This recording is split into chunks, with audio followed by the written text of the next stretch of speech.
ഒരു നാടൻ തക്കാളി രസം ഉണ്ടാക്കുന്നത് എങ്ങനെയാണെന്ന് നോക്കാം. ഈ രസം നമ്മൾ പല ടൈപ്പിൽ ഉണ്ടാക്കാറുണ്ട്. എളുപ്പത്തിൽ ഉണ്ടാക്കാൻ പറ്റിയ രസത്തിൻ്റെ വീഡിയോ ഞാൻ നേരത്തെ ഇട്ടിട്ടുണ്ടായിരുന്നു. ഇത് ഞാൻ വേറൊരു ടൈപ്പാണ് ചെയ്ത് കാണിക്കുന്നത്. അതിനുവേണ്ടി ഞാൻ 2 മീഡിയം സൈസ് തക്കാളി എടുത്തിട്ടുണ്ട്. ഇതുപോലെ സ്ക്വയറായിട്ട് കട്ട് ചെയ്യണം, ഈ ഒരു വലുപ്പത്തിൽ. പിന്നെ 10 മീഡിയം സൈസ് വെളുത്തുള്ളിയും വേണം. അതും ഇതുപോലെ 2ആയിട്ട് കീറി വെക്കണം. ഈ രസത്തിൽ ഞാൻ വെളുത്തുള്ളി ചതയ്ക്കത്തില്ല, ഇങ്ങനെ കീറിയിടത്തേ ഉള്ളൂ. ഇത് നല്ലൊരു ടേസ്റ്റാണ് ഈ രസത്തിന്, ഈ വെളുത്തുള്ളി ഇങ്ങനെ കീറിയിടുമ്പോൾ. പിന്നെ ചെറിയൊരു പീസ് ഇഞ്ചി വേണം, അതും ഇതുപോലെ ചെറുതായിട്ട് കട്ട് ചെയ്യണം നീളത്തിൽ. അരിഞ്ഞ് വരുമ്പോൾ ഒരു 1.5 ടീസ്പൂൺ കാണും. അതുപോലെ 2 വറ്റൽമുളക് ഇതുപോലെ കട്ട് ചെയ്യണം. കുറച്ച് കറിവേപ്പില വേണം. പിന്നെ പുളി വേണം. അതൊരു നെല്ലിക്ക വലുപ്പത്തിൽ പുളി എടുത്തിട്ട് നേരത്തെ വെള്ളത്തിലിടണം. എന്നിട്ട് അതൊന്ന് പിഴിഞ്ഞ് വെക്കണം. പിന്നെ പൊടികളൊക്കെ ഞാൻ ചേർക്കാൻ നേരത്തെ പറയാം. ഇപ്പോൾ പാത്രത്തിലോട്ട് ആവശ്യത്തിനുള്ള വെളിച്ചെണ്ണയോ എണ്ണയോ എന്തുവാന്ന് വെച്ചാൽ ഒഴിച്ചു കൊടുക്കണം. ഒരുപാട് ഒഴിക്കണ്ട, ഒരു 2 ടേബിൾ സ്പൂണൊക്കെ ഒഴിച്ചാൽ മതി. ഇപ്പോൾ എണ്ണ ഇവിടെ ചൂടായിട്ടുണ്ട്. ഇനി ഇതിലോട്ട് 1/2 ടീസ്പൂൺ കടുക് ഇട്ട് കൊടുക്കണം. അതുപോലെ ഈ വറ്റൽമുളകും ഇട്ട് കൊടുക്കണം. ഈ വറ്റൽമുളകൊന്ന് ഇളക്കി കൊടുക്കണം, ഒന്ന് മൂത്ത് വരട്ടെ. ഇപ്പോൾ ഈ കടുകൊക്കെ പൊട്ടിയിട്ടുണ്ട്, ഈ മുളകും മൂത്തിട്ടുണ്ട്. ഇനി നമുക്കിതിലോട്ട് ഈ ഇഞ്ചി ഇട്ട് കൊടുക്കണം. ഈ ഇഞ്ചി കുറച്ചൊന്ന് മൂക്കണം, ഒരു 30 സെക്കൻഡ് ഒന്ന് ഇളക്കി കൊടുത്താൽ മതി.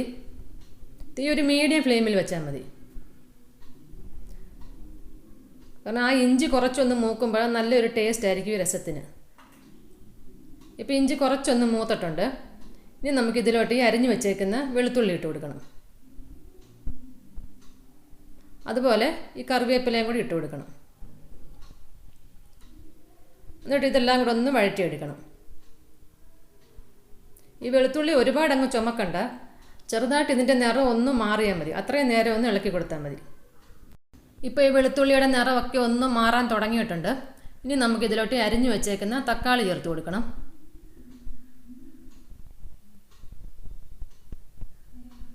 ഈ തക്കാളി ഒരുപാട് അങ്ങ് വഴറ്റണ്ട, കുറച്ചൊന്ന് വഴറ്റി കൊടുത്താൽ മതി.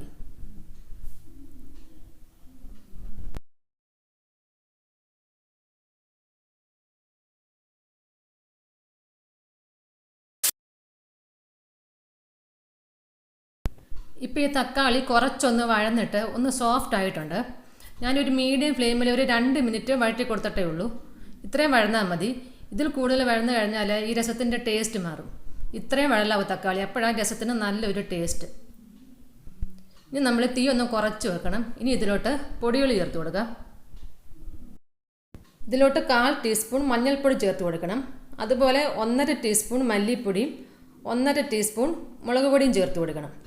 പിന്നെ 1/4 ടീസ്പൂൺ ഉലുവാപ്പൊടിയും വേണം. പിന്നെ 1.5 ടീസ്പൂൺ കുരുമുളക് ചതച്ചത് വേണം, അല്ലെങ്കിൽ ഇതുപോലെ തരിതരിയായിട്ട് പൊടിച്ചാലും മതി. പിന്നെ ആവശ്യത്തിനുള്ള കായപ്പൊടിയും ചേർത്ത് കൊടുക്കണം. ഞാനിവിടെ 1 ടീസ്പൂണോളം കായപ്പൊടി ചേർത്ത് കൊടുത്തിട്ടുണ്ട്. നിങ്ങൾ നിങ്ങളുടെ ടേസ്റ്റിന് അനുസരിച്ച് ചേർത്ത് കൊടുത്താൽ മതി. ആദ്യം കുറച്ച് ചേർത്താൽ മതി, പിന്നെ നമ്മൾ രസം തിളപ്പിക്കാൻ നേരത്ത് പോരാത്ത ചേർത്ത് കൊടുക്കാം. ഇനി തീ ഒന്ന് കുറച്ച് വെച്ചിട്ട് ഈ പൊടികളുടെ പച്ചമണം ഒക്കെ പോകുന്നിടം വരെ ഒന്ന് വഴറ്റി കൊടുക്കണം.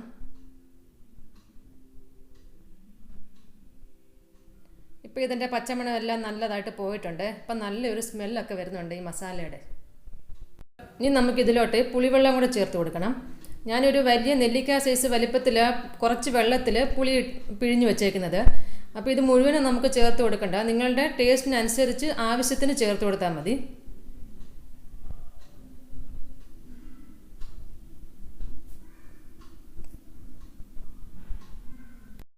ഇനി ഇതിലോട്ട് കുറച്ച് ചൂടുവെള്ളം കൂടി ഒഴിച്ചു കൊടുക്കണം. അതുപോലെ ആവശ്യത്തിനുള്ള ഉപ്പും കൂടെ ചേർത്ത് കൊടുക്കണം. എന്നിട്ട് ഇതെല്ലാം കൂടെ നല്ലതായിട്ടൊന്ന് മിക്സ് ചെയ്യണം. ഈ സമയത്ത് ഉപ്പും പുളിയൊക്കെ നിങ്ങൾ ടേസ്റ്റ് നോക്കണം. പുളിയൊക്കെ വേണമെങ്കിൽ ഈ സമയത്ത് കുറച്ചും കൂടെ ചേർത്ത് കൊടുക്കാം, അതേപോലെ ഉപ്പും. പിന്നെ നമ്മൾ ഈ രസത്തിന് ഉപ്പും പുളിയും ചേർക്കുമ്പോൾ നമ്മൾ ടേസ്റ്റ് ചെയ്യുമ്പം ശകലം മുന്നിട്ട് നിൽക്കണം.